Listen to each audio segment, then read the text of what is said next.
En programmation, c'est complètement normal d'avoir des erreurs. C'est une manière tout à fait normale de programmer. On teste quelque chose, un bout de code, on le lance. Ah, il y a une erreur. Ah oui, en effet, j'ai oublié de mettre les guillemets, je relance, ça marche. On fait tout dans ça en programmation. Il faut savoir maintenant bien lire les messages d'erreur qui sont ici dans la console de sortie. Par exemple, j'oublie de fermer ma parenthèse, il va mettre une erreur de syntaxe. Il va même me dire que c'est à la ligne 1 et que l'indication est en anglais, la parenthèse n'a jamais été fermée. Donc il faut apprendre à lire ces messages. On va notamment se soucier de la ligne et du type de l'erreur. Voilà, j'ai pu corriger. Si jamais je veux qu'il m'affiche un prénom, print prénom, et met une erreur de name error. La variable prénom n'est pas définie. Ah oui, c'est vrai que je ne l'ai pas définie avant. Si jamais je mets prénom égale Laura, avant, maintenant c'est bon, ça marche. Imaginons que je fais une sorte de faute de frappe. Là ici j'ai mis prénom avec un P majuscule et là avec un P minuscule.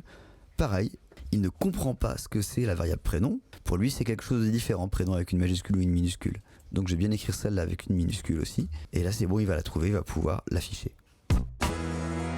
Un autre type d'erreur, assez fréquent, if prénom c'est Laura, je lance le programme et il me dit qu'il y a un problème d'indentation. Indentation error à la ligne 6. Donc là, c'est que visiblement, j'ai oublié mon indentation.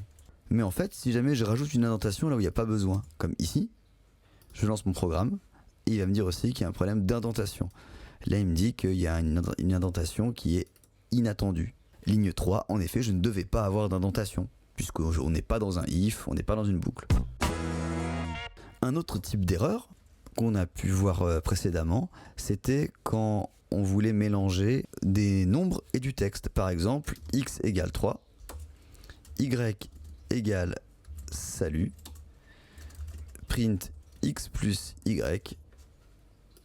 Voilà, il est complètement perdu. Il va mettre une erreur de type.